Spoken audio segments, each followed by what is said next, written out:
Shalom anak-anak Tuhan, hari ini 25 hari bulan 3 2020. Hari yang ke-8 negara Malaysia mengumumkan agar seluruh rakyat Malaysia dihadkan pergerakan untuk membendung penyakit yang disebut coronavirus.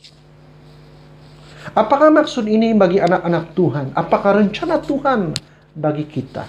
Apa yang Tuhan coba sampaikan kepada kita? Tuhan berkata, Dia ingin memanggil setiap kita untuk lockdown dan kuarantin.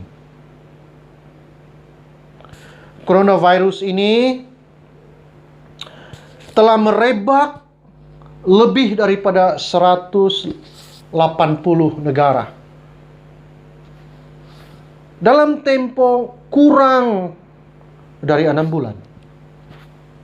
Beberapa negara terpaksa merintahkan rakyatnya untuk lockdown dan kuarantin. Agar penyebaran virus ini dapat dihentikan dengan kadar yang segera. Rumah-rumah ibadat seperti toko, masjid, dan juga gereja-gereja terpaksa ditutup. Kemana Tuhan pergi? Jika Dia ada, kenapa ini terjadi? Ini persoalan kita. Ini yang bermain di pikiran kita selama ini. Kami sudah berusaha sedaya upaya untuk mendekat. Tetapi kenyataannya virus ini terus menggila. Apa Alkitab berkata mengenai hal ini? Dalam Yeremia pasal yang ke-18 ayat 6 sehingga 8 berkata, "Masakan aku tidak dapat bertindak seperti tukang periuk ini? Hai kaum Israel, demikianlah firman Tuhan.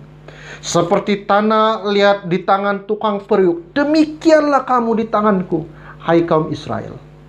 Ada kalanya aku berkata tentang suatu bangsa, tentang suatu kerajaan, bahwa aku akan mencabut, merobohkan, dan membinasakannya.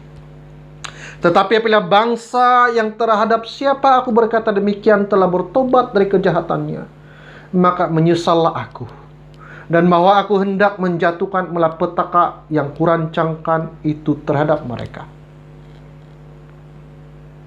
Ada kalanya kita menghakimi negara-negara atau sebuah bangsa melalui nasib malang yang menimpa mereka, saudaraku. Apakah Tuhan merencanakan agar binasa? Apakah Tuhan mau mereka ini punah? Orang-orang yang mengalami malapetaka ini. Saudara, tidak.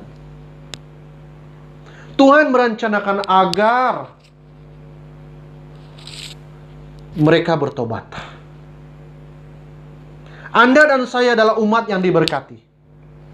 Umat yang dilindungi Tuhan, umat kepunyaannya sendiri.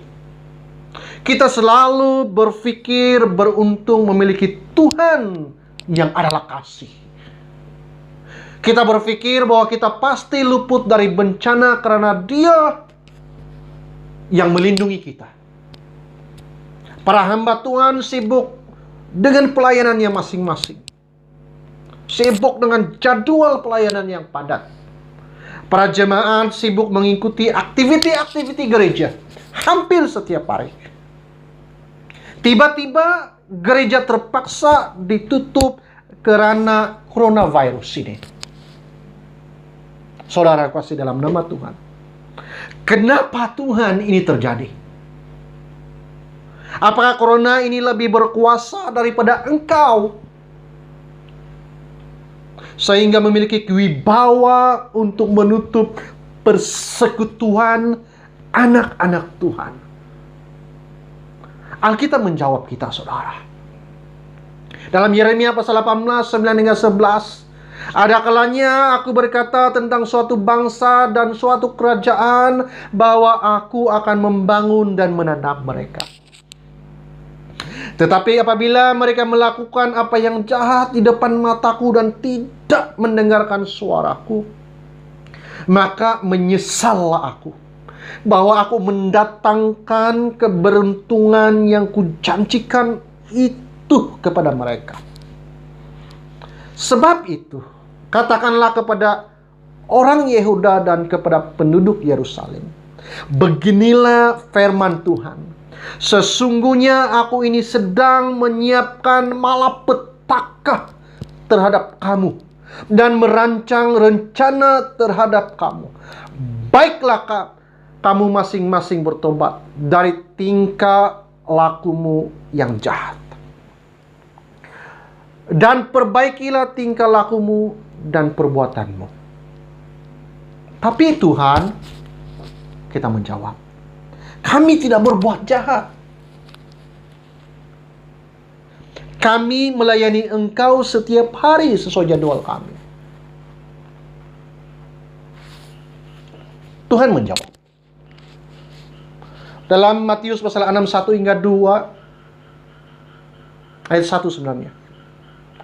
Ingatlah, jangan kamu melakukan kewajiban agamamu di hadapan orang supaya dilihat mereka.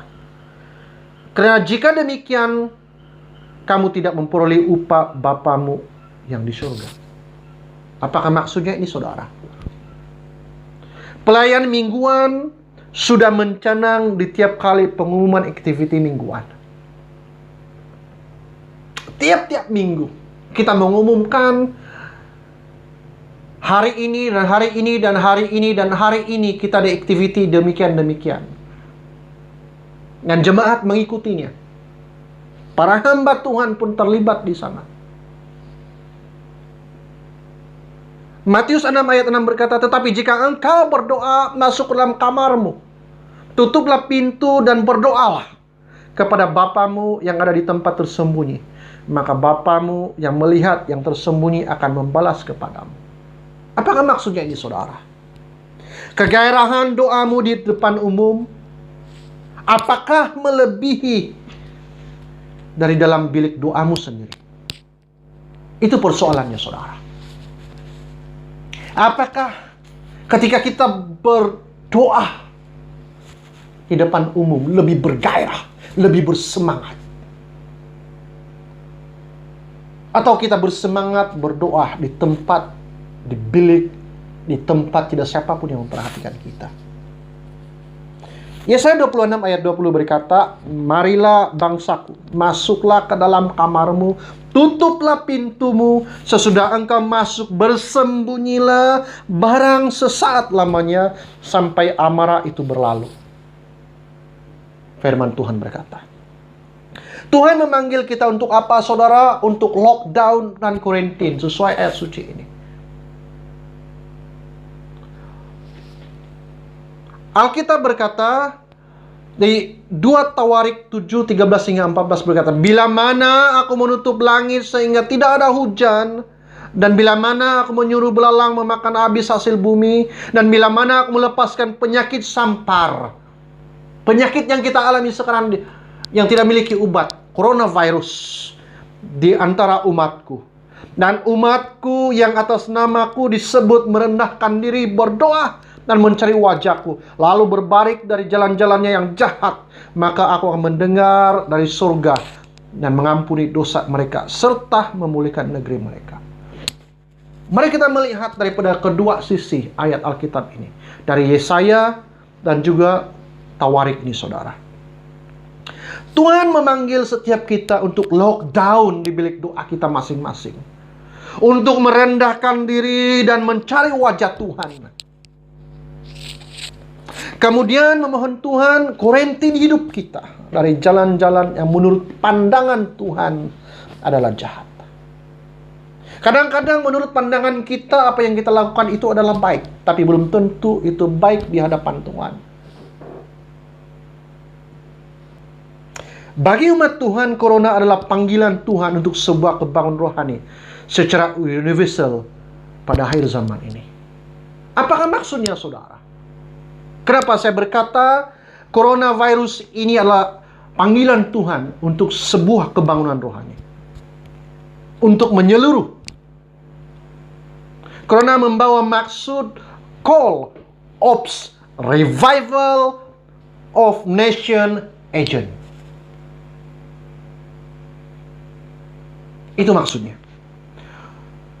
Corona ini telah menyatukan seluruh umat dari seluruh pelosok dunia berdoa bersama-sama. Bersama-sama masuk ke bilik doa, mencari wajah Tuhan lebih daripada mencari berkat Tuhan. Percayalah saudara, selepas C-19 ini berlalu, giliran anak-anak Tuhan menjadi virus kebangunan rohani di seluruh dunia. Karena apa saudara? Sebab anak-anak Tuhan telah kembali kepada kasih-Nya yang semula. Anak-anak Tuhan telah mengasingkan diri, telah melupakan segala jadwal-jadwal mereka, kesibukan-kesibukan mereka, dan mereka masuk di bilik doa masing-masing dan mencari wajah Tuhan, merendahkan diri dan mencari wajah Tuhan. Dan kemudian berbalik daripada jalan-jalan yang menurut pandangan Tuhan adalah jahat. Terima kasih. Yesus memberkati kamu.